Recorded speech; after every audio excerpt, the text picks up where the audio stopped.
ఎంతో టేస్టీ అయిన ఈ ఐస్ క్రీమ్ రెసిపీ అయితే మీతోటైతే షేర్ అయితే చేసుకుంటున్నాను. ఇంట్లో ఉన్న 3 పదార్థాలతోటే చేసుకోవచ్చండి.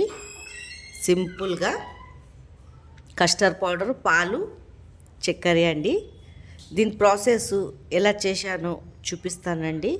బిజీగా చేసుకోవచ్చండి, 10 నిమిషాలలో అయిపోతుంది.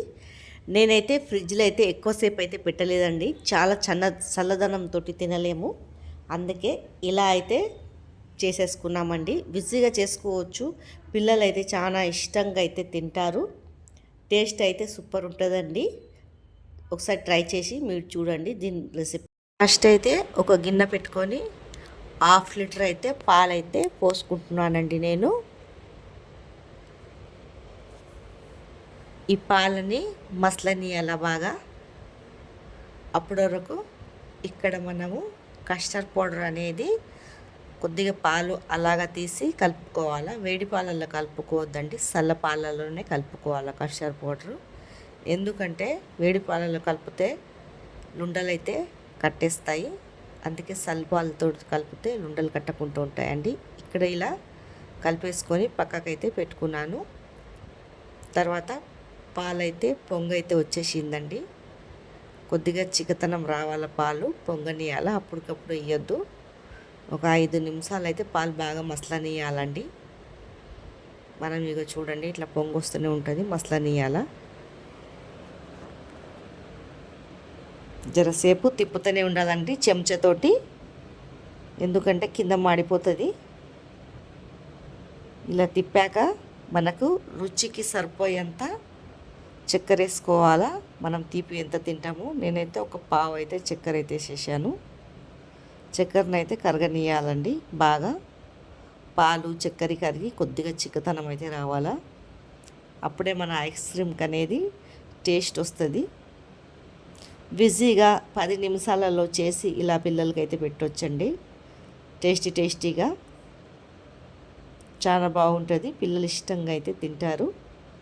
తర్వాత ఈ కస్టర్డ్ పౌడర్ అనేది దాంట్లో వేసేసుకుంటున్నాను.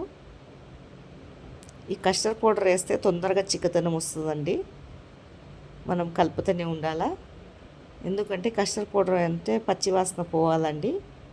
అందుకే దాన్ని మసలనియాల. చెంచాతోటి అయితే తిప్పుతూనే ఉండాలి, ఎందుకంటే కింద మాడిపోతుంది, చిక్కదనం పడుతూనే ఉంటుంది కదా. ఇలా తిప్పుతూనే ఉండాలండి. మనకు చిక్కదనం పడితే తెలిసిపోతుంది. అప్పుడు స్టవ్ అయితే ఆపేయాలా. ఇలా అయితే నేనైతే తిప్పేస్తున్నానండి. ఇలా చిక్కదనం పడితే చూడండి, ఇంకా కొద్దిగా పొంగొచ్చే వరకు అయితే పెడతాను. ఇలా చూడండి, దగ్గరికి అయితే పడ్డదండి చిక్కదనము.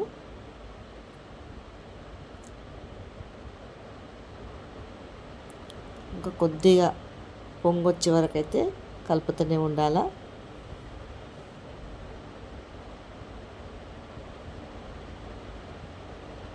మరొకసారి ఇలా చూస్తే తెలిసిపోతుందండి చిక్కదనం పడిపోయింది. చూడండి, ఇలా ఈ మిశ్రమంలో వస్తే చాలండి. ఇక చల్లగా అయిపోతానికి కింద అయితే పెట్టేస్తున్నాను. డ్రై ఫ్రూట్ అయితే దాంట్లో అయితే వేసేసుకొని ఫ్రిడ్జ్లో అయితే పెట్టేసుకోవాలండి.